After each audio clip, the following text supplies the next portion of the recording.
Malam ini Kamar Budaya kedatangan lagi seorang oknum. Oknum gitu. Kamu kayaknya nggak ikhlas ini. Jadi ada oknum di dunia sastra Indonesia. Kalau sahabat-sahabat Akademi Puisi di Gramedia menemukan buku ini, nih kelihatan nggak nih? Kelihatan nggak, Pak? Kelihatan. Kelihatannya Sajak Perjalanan Pertama karya Dedi Syah. Maka inilah dia oknumnya. Woi, tosas. Ini bro, sehat, bro. Sehat. Ini Sajak Perjalanan Pertama ini. Yang saya tahu situ dulu kan kerja di data analis ya, perusahaan data analis G-Star Communication di Jakarta. Gimana ceritanya kok sampai tersesat menulis Sajak Perjalanan Pertama, dan setelah itu saya tunggu-tunggu yang kedua nggak muncul-muncul. Ini gimana ceritanya? Dah, sekarang cerita gimana itu? Iya, buku itu kan dicetak tahun 2019, bro. 2009. 2009. Tetapi sebetulnya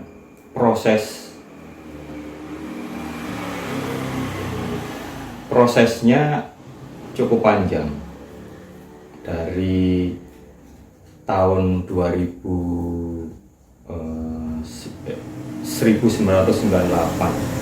sampai 2007. Itu sejak demonstrasi Ya, suksesi Soeharto ya. ya. Karena memang buku ini saya gunakan sebagai penanda momen-momen penting dalam hidup saya.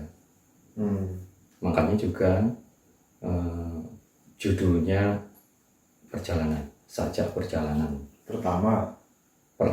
Ya, problemnya ini yang kedua Ya. nggak muncul-muncul ini, bro. Ya. Saya dengan sadar mencantumkan pertama di situ memang, karena harapan saya juga waktu itu akan ada yang kedua, ketiga dan seterusnya. Tetapi saya pernah mencoba sekitar tahun 2014 membuat puisi lagi. Terus setelah berjalan, kok saya baca-baca ulang, kok sama dengan yang Sajak Perjalanan Pertama ini gitu loh. Sementara saya ingin antara Sajak Perjalanan Pertama dan Sajak yang selanjutnya itu punya gaya ungkap yang berbeda. Karena saya begitu terinspirasi ya dengan antologi puisinya Rendra gitu. Yang saya lihat setiap antologi itu sangat berbeda gaya ungkapnya. Nah, ini kalau saya ikuti kan 99 ya, 99. Ente kerja di G-Star kan, Bro? 2009. 2009 di G-Star. Padahal ini 98 sampai 2007. Berarti 2 tahunnya kemudian frustasi menulis saja. 2008 saya mulai kerja loh. Ya kerja. Ya 2008. itu frustasi atau karena saja nggak berhasil? Karena itu gimana ceritanya? Enggak. Ya waktu itu 2008 saya mulai kerja di sebuah perusahaan analisa media. Saya tidak saya kalau membuat sesuatu itu ingin gitu, bro. Jadi ketika saya merasa saya tidak bisa ya sudah, saya ikhlaskan untuk saya tinggal dulu. Jadi waktu itu ya karena situasi juga ritme pekerjaan yang begitu padat gitu ya, saya kerja dari pagi. Dari pagi. Apa itu kerjaannya di data analisa media itu? Saya sebagai senior analis. Senior analis. Baca koran terus bro? Iya. Baca koran cetak, hard copy dan online. Hampir setiap hari ya sekitar 20 media. Pantesan setiap ente masuk kamar budaya, saya melihat banyak huruf-huruf di lantai situ. Oh, itu ceritanya begitu. Ya. Oke. Sampai tahun? Saya kerja sampai tahun 2010. 2010. Terus langsung ke Jogja. Apa motivasinya ke Jogja? Ya. Enggak, situ jangan tertawa dulu. Ya gini, 2006 kan situ ke Jogja ya. Saya 2006. Jogja Gempa kan. Tapi baru masih ke Jakarta juga ya. 2007 persisnya setelah menikah. Oh. Jadi 2006 itu kesini balik lagi ke Salemba. Ya. Karena ya 2009 awal itu sempat saya terpikir gitu untuk mencari pengalaman hidup di tempat lain gitu ya. Saya kan beberapa kali ke Jogja waktu itu kan. Kalau jujur aja deh, ini maksudnya bosan kerja atau gimana? Ini jangan ditutup-tutup di sini, nggak boleh bro. Harus jujur. Ya, oke. Demi sebuah puisi, ente mengorbankan pekerjaan yang sudah mapan itu dengan gaji ya hidup yang sudah enak lah. Ya. Jujur aja bro. Enggak. Saya terus terang bukan demi puisi juga.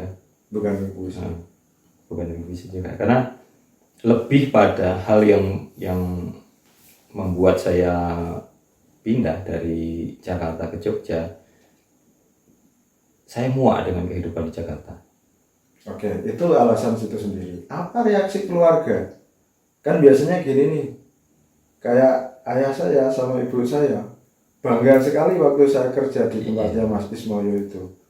Wah, kerja di tempatnya juragan batik gitu ya. Sampai gym itu adik saya kan nyusul itu, wah dikira mapan itu. Nah saya gak bayangin ini, Anda ketika mengabarkan ke keluarga kayak apa reaksinya? Ya seperti biasa, mereka tidak berkata apa-apa. Wah itu nggak, artinya kan tentu saja saya mengikuti juga saja perjalanan dari sajak perjalananmu ini. Ya. Itu kan bagaimana mengungkapkannya kepada orang tua kita lah.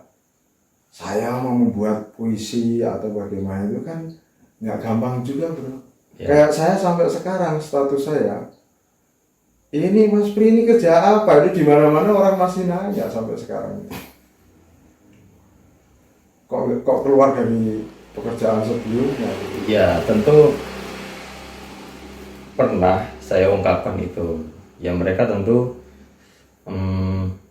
tapi tidak keluar dari mulut mereka ya, dari raut wajah saja mereka tentu tidak setuju. Karena ya awal ketika saya menginformasikan kepada mereka bahwa saya sudah bekerja gitu, mereka cukup senang. Senang pasti ya. Iya pasti. Ya. Karena ya saya yakin mereka itu ragu kalau saya bisa kerja di sebuah instansi. Iya ragu ya, lihat tampangmu yang nggak meyakinkan itu kayaknya. Jangan begitu bro. Sudah frustasi kalau saya bayangin jadi ortunya situ tuh sudah frustasi. Ini anak saya bisa nggak jadi wong kan gitu kan. Ya. Ternyata bisa kan. Walaupun akhirnya kamu tinggalkan untuk hidup yang lebih baik. Ya. Seberapa baik setelah itu? Setelah di Jogja? Tidak baik juga. Tapi ya. Saya sangat sadar. Saya meninggalkan gaji, saya meninggalkan teman-teman. Itu yang paling saya pikirkan adalah saya sudah punya jaringan di Jakarta. Hmm. Nah, ketika pindah ya tentu saya harus mengulang lagi dari nol. Betul-betul dari nol. Betul-betul dari nol. Hanya sahabat saya ya situ. Iya. Makanya saya mendekati situ loh waktu itu. Tempat tinggal saya. Nah itu meskipun di Jogja saya ada keluarga tentu karena bapak kan dari Gunung Kidul. Oke. Itu bro, saya ingat juga kayaknya masih bersamaan deh, nggak jauh dari kumpulan puisi yang diterbitkan ini. Pernah juga kaos itu waktu itu bro, brandnya Molotov saya masih. Itu nggak disentuh-sentuh lagi atau masih sekarang? Enggak. Saya ikhlaskan, saya enggak memikirkan itu lagi. Karena saya pikir kalau bisnis clothing itu kan ya pada intinya desain. Sementara saya bukan desainer. Oke. Jadi pendeknya gini nih teman-teman nih. Ini manusia gila satu ini. Dia ini rumit sekali ini biografinya ini. Orang tua bapak dari Gunung Kidul, Wonosari. Kemudian ibu lahir di Blitar. Terus tinggalnya di Surabaya. Wah, udah pokoknya bulat. Tinggalnya di Surabaya. Sempat sekolah di sana bro ya? Di Sidoarjo. Dan barusan saya tanya dia, akhirnya hijrah atau kasarannya minggat ke Jakarta, masuk perguruan tinggi UPN. Sekolah manajemen, ambil S1 di sana. S1 ya, manajemen. Dan masuk lagi di jurusan yang sama di Universitas Persada Indonesia YAI, ambil di manajemen juga ya. Oke, ini kalau saya menandai juga sahabat kita Bung Deddy Syah ini, kalau di Yogyakarta mungkin banyak sahabat-sahabat yang biasa menonton pameran-pameran lukisan, sampai akhirnya 2009 masuk, 2008 masuk Giesta, kemudian melompat lagi, dia meracik puisinya, memberesi semuanya, sehingga lahirlah sajak perjalanan pertama, sambil juga sebuah brand indie Molotov muncul. Jadi waktu itu Kaskus masih jos ya bro waktu Kaskus itu ya. Saya sempat jualan di Kaskus. Lumayan ada penjualan. Itulah di kejayaan Kaskus itu beliau memiliki brand namanya Molotov. Nah, rupanya di Jogja tokoh kita yang satu ini juga tidak mau diam begitu saja, maka lahirlah sebuah geng yang disebut olehnya sebagai Jago Taro Yogyakarta. Jago Taro Yogyakarta ini sebuah art management, penyelenggaraan untuk pameran-pameran lukisan ya, bersama kawan-kawan pelukis yang lain. Mungkin ada yang bisa diceritakan bro? Ya, nah 2010 itu saya sempat menyampaikan ke beberapa sahabat dekat gitu, tidak semua orang, sahabat dekat. Saya sampaikan rencana saya untuk pindah dari Jakarta ke Jogja. Beberapa ya kaget, karena ya memang saya sebelumnya tidak menyampaikan itu. Nah, satu orang sahabat saya ini, ketika saya sampaikan rencana saya untuk pindah ke Jogja, dia bilang, "Dad, dengan latar belakang akademikmu manajemen itu, kamu bisa jadi art manajemen di sana. Tapi saya bingung, kerja art manajemen itu seperti apa gitu. Karena setahu saya manajemen itu ya cukup kompleks ya, kerja manajemen itu cukup kompleks gitu. Dan itu saya tidak melihat lukisan berpameran dengan kekomplekan yang tergambar di kepala saya gitu. Belum ini ngurus seniman loh bro. Ya, Itu pada akhirnya. itu nekat juga sih. Ya, pendeknya itu sangu dari teman saya. Sangu itu sangu. Ketika sampai saya sempat menyampaikan apa yang disampaikan sahabat saya ini ke teman yang lain gitu. Teman saya yang lain malah, wah nggak perlu gitu, nggak perlulah pekerjaan manajemen untuk seniman gitu. Nah terus ya saya sempat bingung yang mana sebetulnya yang benar, perlu atau tidak pekerjaan art manajemen ini. Pendeknya saya pindah ke Jogja dan nyangkut di Nipik waktu itu. Ya di tempat situ bro, Kamar budaya. kamar budaya. Ya, tempat para musafir Ya, bernaung merenungi nasibnya. merenungi atau merutuk ini bro. Iya, atau apa ya? Menyesali jalan yang sudah dipilih. Ya, nah di situ itu pertama kali kemudian saya teringat sangu dari teman saya ini. Saya sampaikan kepada Pak Basori waktu itu, dan beliau bilang, oh iya, kami seniman ini perlu art manager. Loh, berarti ini benar nih kata-kata teman saya, dalam hati saya begitu. Nah pendeknya saya mulai Jago Tarung ini. Waktu itu statusnya sebagai kelompok Jago Tarung Yogyakarta, 3 orang seniman dan 1 orang art manager. Kami mulai program itu tahun 2011. Pertama di Gaya Fusion Ubud dan di Kilo Art Space Kemang.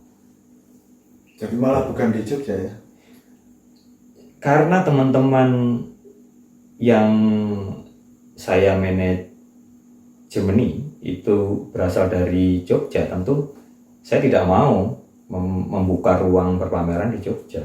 Terus untuk apa saya ada kalau mereka masih berpameran di Jogja juga? Ya, dipergaulkan keluar Iya. dengan atmosfer yang lain. Ya, Setelah itu pertumbuhannya ya kemudian target saya setahun 2 kali itu selalu terlampaui. Sampai tahun 2013 kami ada rangkaian pameran ke luar negeri. Tapi itu berkeliling ya, series. ya. Yang pertama di Cemara 6, Jakarta, terus kemudian ke Athena, Yunani, tahun 2013. Dengan bekerja sama dengan KBRI Athena waktu itu. Itu berapa pelukis bro yang diangkut ke sana? 5 orang. 5 orang ya? 5 orang. Yang itu saya pernah dengar mau yang ke luar negeri selain ke Yunani itu? Ya, tahun 2016 dan 2017. 2016 saya coba ke Romania, tapi kurang berhasil karena problem visa waktu itu. Terus saya coba lagi tahun 2017 ke Bulgaria, tetangganya, karena di sana ada Bu Astari Rashid sebagai duta besar. Ya. Beliau sangat menyambut baik dan sehari kami mengurus visa selesai. Tapi sebaliknya dari tahun 2016 sponsor mundur pada detik-detik terakhir. Sponsor mundur.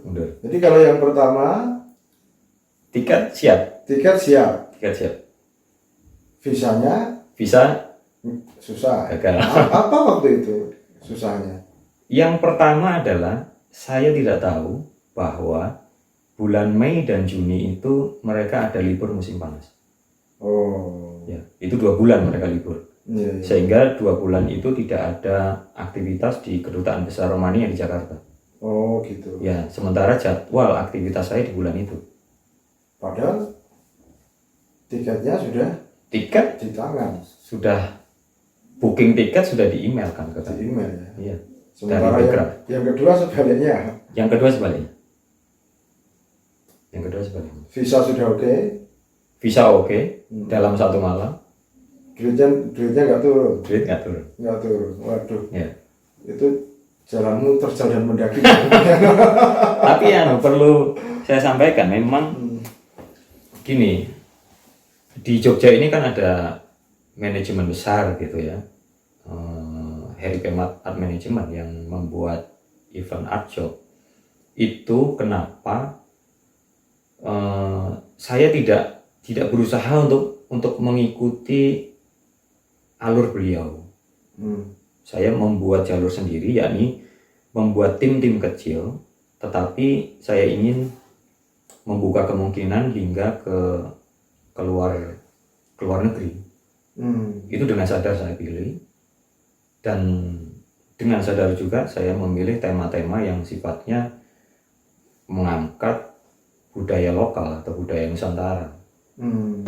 Ya, budaya Nusantara, karena mungkin banyak orang di kalangan seni kontemporer Indonesia itu memandang sebelah mata tentang tradisi gitu, tentang akar budaya gitu. Tapi saya enggak, justru saya tertarik karena pertama, mau nggak mau harus diakui, bahkan dunia mengakui akar budaya kita, kekuatan akar budaya kita. Itu yang pertama. Yang kedua, secara filosofi, faktanya dengan filosofi mereka ini, masyarakat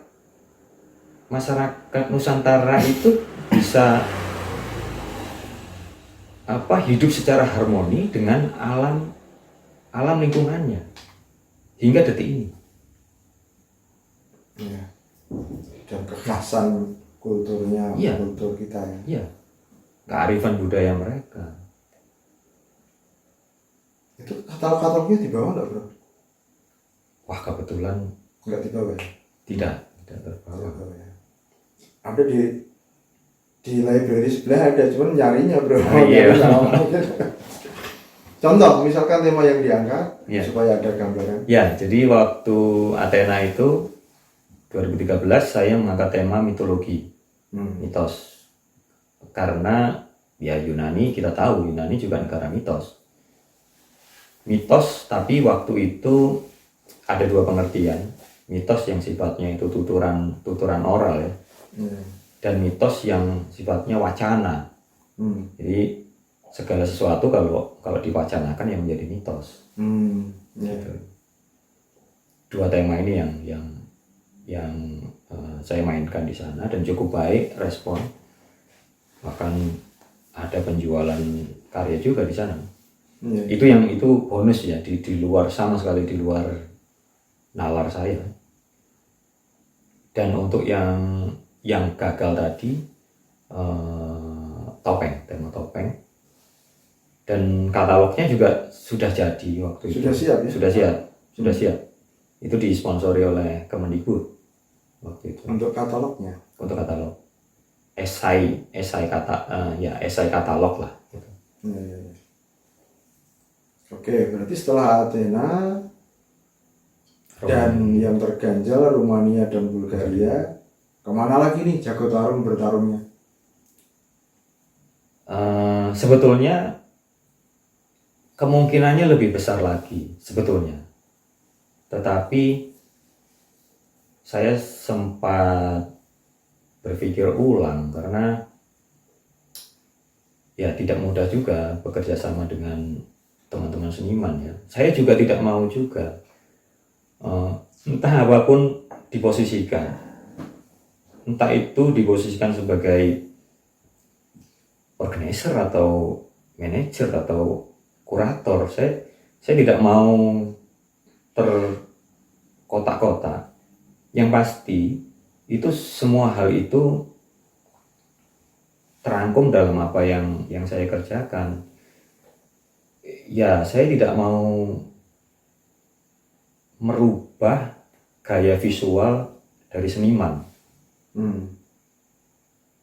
Karena pengalamannya ketika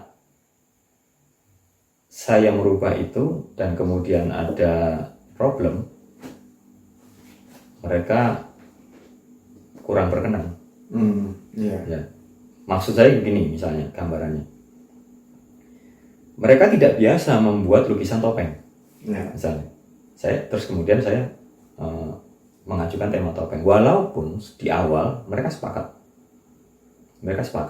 mereka bilang tidak keberatan, tapi ketika ada problem itu disampaikan, ini kan bukan visual saya. Nah ini yang ya bagi saya itu bermasalah. Terus pameran di mana lagi bro? Di luar itu? Bali saya pernah. Bali pernah. Bali itu jadi ketika gagal berpameran di Romania waktu itu 2016, akhirnya karya teman-teman saya usung ke Amanjiwo pertama, terus kemudian Borobudur ya? Amanjiwo Borobudur, terus kemudian ke Arma, Agung Ren Museum of Art Ubud, terus terakhir saya bawa ke Ulen Sentalu, Museum Ulen Sentalu. Jadi tiga series dengan tema topeng ini. Sampai corona tiba.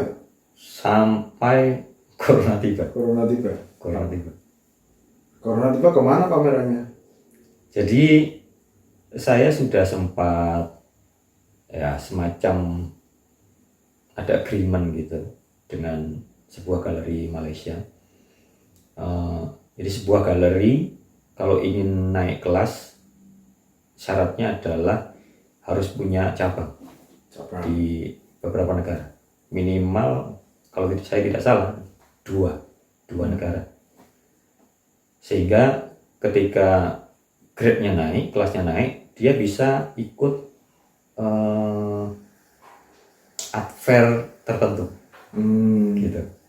Nah, galeri ini ingin membuka cabang di Jogja, tetapi programnya program residensi, bukan galeri, tapi residensi, studi untuk residensi, untuk seniman-seniman asing. Gitu.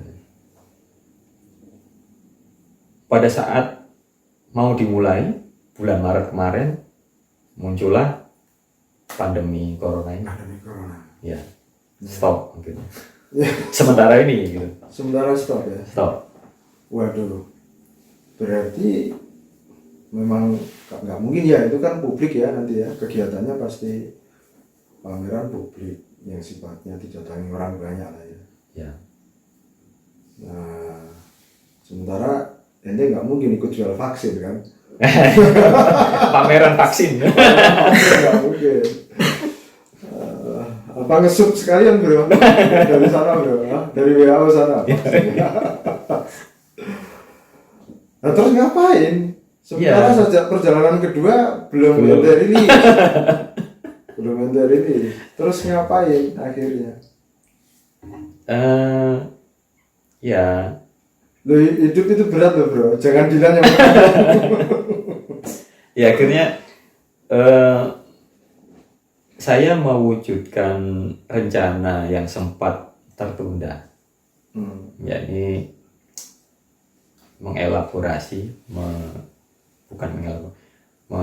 mengeksplorasi gagasan lama untuk membuat produk kopi.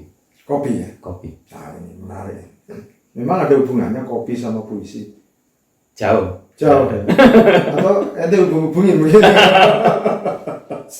Tapi tetap ya, karena gini, saya sebelumnya sempat ya bertukar pikiran atau bertanya-tanya ke teman-teman yang hobi ngopi. Kopi apa yang dia suka, kenapa. kopi yang lain tidak suka, kenapa suka? Ya saya coba menanyakan itu. Oke, ambil bro, pakai ngopi dulu bro, ngopi dulu bro. Ya. Ini teman-teman, ini kopi saya ini yang sering saya sebut-sebut di channel ini adalah kopi Haryati. Nah, kopi Haryati ini yang membuat masalahnya ya bro satu ini dia ada yang memunculkan satu brand kopi, yaitu kopi Haryati. Itu sudah kita siapkan di situ, teman-teman yang pengen lihat, coba bro ditunjukin bro, ini kopi Haryati. Nah, kelihatan nggak Bang? Kelihatan. Maju dikit bro, kopi Haryati. Ya, oke, cukup. Ini saya teringat bro, jadi dulu saya pernah ke Pekalongan. Ya. Pekalongan. Itu ada kenalnya saya waktu itu, beliau namanya Mas Eha Kartanegara. Waktu saya di Rawamangun, mungkin ente ketemu juga ya? Iya. Mas Eha Kartanegara. Kan masih pemimpin redaksi Muda Musika. Ya. Waktu itu pemimpin redaksi Muda Musika. Dan saya menyaksikan juga karena konstelasi politik pada masa itu membuat Muda Musika harus tutup. Harus tutup. Nah, setelah tutup, beliau berusaha, almarhum ya, beliau berusaha untuk survive, mencoba mengembangkan bakat jurnalistiknya. Waktu itu ada pinjaman kantor di Aneka, Salemba. Aneka Yes. Aneka Yes itu, beliau ada di sana, Aneka. Karena waktu itu saya kan bikin sketsa. Sketsa, terus dia, Pri kalau mau tak antar ke teman-teman ada di Aneka, barangkali butuh sketsamu. Tapi waktu itu ya nggak sampai, belum kesampaian. Beliau sudah hijrah ke Pekalongan. Di Pekalongan saya sempat ke Pekalongan dan melihat beliau sudah dorong becak, sudah dorong becak. Apa isinya? Itu panci besar tempat soto. Tempat soto. Menarik. Ya menarik. Enggak, artinya begini ya. Seseorang, saya belajarnya waktu itu. Saya masih seniman berat bro. Masih seniman berat waktu itu. Tapi dalam hati waktu itu, saya melihat Mas Eha Kartanegara adalah seseorang yang mencoba menjaga, menegakkan martabat kehidupan. Jualan soto. Kalau saya tanya-tanya sih ya kurang berhasil. Jualan sotonya kurang berhasil. Bagaimanapun dia bukan penjual soto kan. Tapi saya terharu waktu itu. Terharu, ini Mas Karta dari Tabloid Adil, Wartawan Tempo, Republika, Pimret Muda Musika, jualan soto. Nah, artinya bahwa daya juang manusia di dalam rangka menegakkan kehormatannya ini bagi saya adalah puisi kehidupan yang patut untuk kita apresiasi. Jadi bro, kalau ente bikin kopi itu belum seujung kukunya sotonya ya Kartanegara itu. Iya. Gitu. Kenapa Haryati namanya? Ya, itu nama ibu saya. Nama ibu saya. Menarik sekali. Ya. Nggak berpikir untuk kopi apa gitu. Flash kopi atau 40 kopi. Pertama kali saya kepikir kopi itu bersamaan juga saya memikirkan nama ibu saya. Saya, yaitu sebagai penghargaan saya terhadap ibu. Yang terutama itu. Nah itulah teman-teman, kalau yang ragu harus beli langsung. Jadi kopi puisi ada di dalam kopi Haryati. Kira-kira seperti itu. Rencananya memang benar-benar mau pindah berbisnis kopi, atau ini sebuah halte tempat bro untuk menunggu bis yang lain atau bagaimana? Atau mengalir saja atau bagaimana ceritanya? Ya sepertinya yang paling cocok itu ya halte. Sebuah halte. Iya, saya tidak pernah saya kepikir untuk berhenti di satu bidang.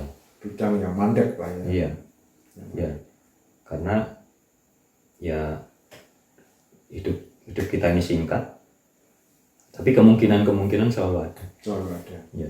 Puisi tetap jalan. Tetap jalan. Puisi semoga tetap jalan. Dalam proses kristalisasi ya. Ya. Terus jago tarung masih bertarung. Masih. Sementara tentu nggak bisa dipaksakan Ya. untuk berpameran kan? Iya. Berpameran. Terus kalau kantor sudah jelas enggak ya, yang Jesta sudah. Ya. Dengan teman-teman Jesta masih ada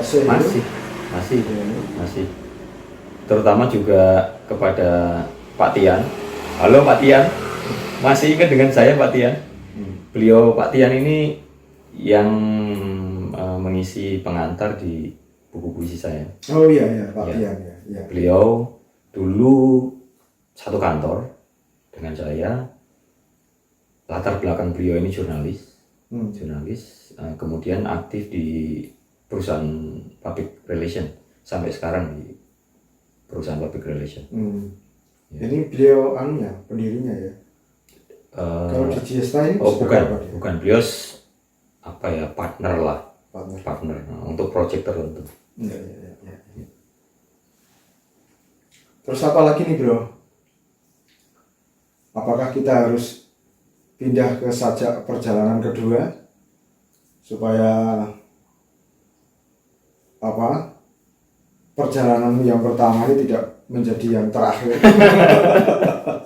Jangan dulu lah. Tapi kalau yang kedua berarti masih menunggu Ketiga. Enggak, menunggu karyamu itu muncul sehingga obrolan ini bisa kita lanjutkan. Semoga. Gitu Ya. ya. Oke bro, berarti berhubung kopi ini sudah habis dan Wawan juga mode terus, akhirnya mau habis, space untuk nyimpennya, maka ini adalah tegukan terakhir untuk mengakhiri seluruh Obrolan. jihadmu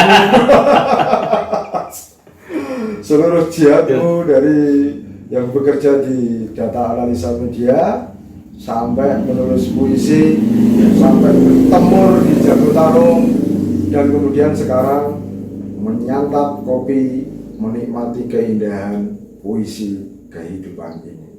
Oke bro. Oke.